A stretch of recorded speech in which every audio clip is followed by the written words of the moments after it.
त्रेता युग में भगवान विष्णु और देवी माँ लक्ष्मी के अवतार राम और सीता राजा दशरथ की मृत्यु के पश्चात पिंडदान हेतु बिहार स्थित बोधगया पहुँचे थे। लेकिन उस समय कुछ ऐसी घटना घटी कि सीता माता को 4 लोगों को श्राप देना पड़ गया और सीता माता के श्राप के प्रभाव उन चारों लोगों के ऊपर आज तक है। इतना ही नहीं, वो चाहकर भी इस श्राप से मुक्ति नहीं पा सकते हैं। ऐसे में आइए जानते हैं इन 4 लोगों के बारे में जिन्हें सीता माता श्राप दिए थे। बोधगया पहुंचने के पश्चात राम और लक्ष्मण राजा दशरथ के पिंडदान हेतु सामग्री लेने के लिए गए, लेकिन दोनों भाइयों को आने में विलम्ब होने लगा और पिंडदान का समय भी निकला जा रहा है। ऐसे में स्वयं राजा दशरथ प्रकट हुए और उन्होंने कहा कि उन्हें भूख लगी है और भोजन की मांग की।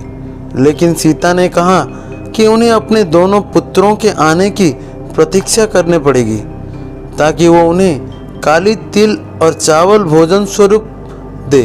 परंतु राजा दशरथ ने प्रतीक्षा करने से मना कर दी और सीता माता से फल्गु नदी के किनारे पिंड बनाकर पिंडदान करने को कहा।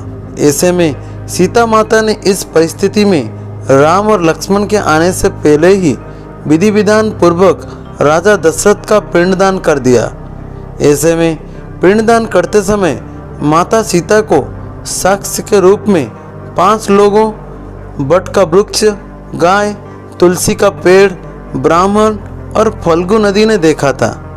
इसके बाद जब राम लक्ष्मण वापस आए और पिंडदान के बारे में पूछा तो सीता माता ने समय की मांग बताते हुए कहा कि उन्होंने पिंडदान विधि विधान पूर्वक कर दिया है और साक्ष्य के रूप में इन 5 लोगों से पूछने को कहा।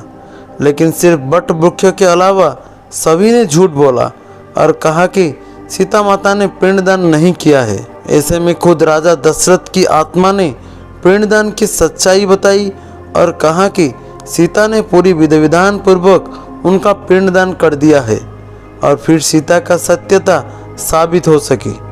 ऐसे में सीता माता ने उन 4 लोगों को दंड स्वरूप श्राप दिया। सीता माता ने फल्गु नदी को श्राप दिया कि गया में सिर्फ नदी पृथ्वी के नीचे से बहेगी और ऊपर से सदैव सुखी रहेगी। गाय को श्राप मिला कि गाय की हर घर में पूजा होगी, लेकिन उसे लोगों के झूठन भोजन ही करना पड़ेगा। और तुलसी के पेड़ को श्राप मिला कि गया में कभी भी तुलसी का पौधा नहीं उगेगा।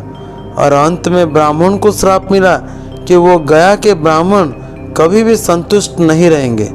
इसके बाद सीता माता ने बट वृक्ष को वरदान दिया कि जो भी गया में पिंडदान करने आएंगे वो बट वृक्ष को भी पिंडदान करेगा। इतना ही ये 4 आज भी इस श्राप को भुगत रहे हैं। वीडियो कैसा लगा कमेंट में ज़रूर बताइए। वीडियो को लाइक कीजिए, शेयर कीजिए और ऐसे ही वीडियोस के लिए हमारे चैनल को सब्सक्राइब कीजिए।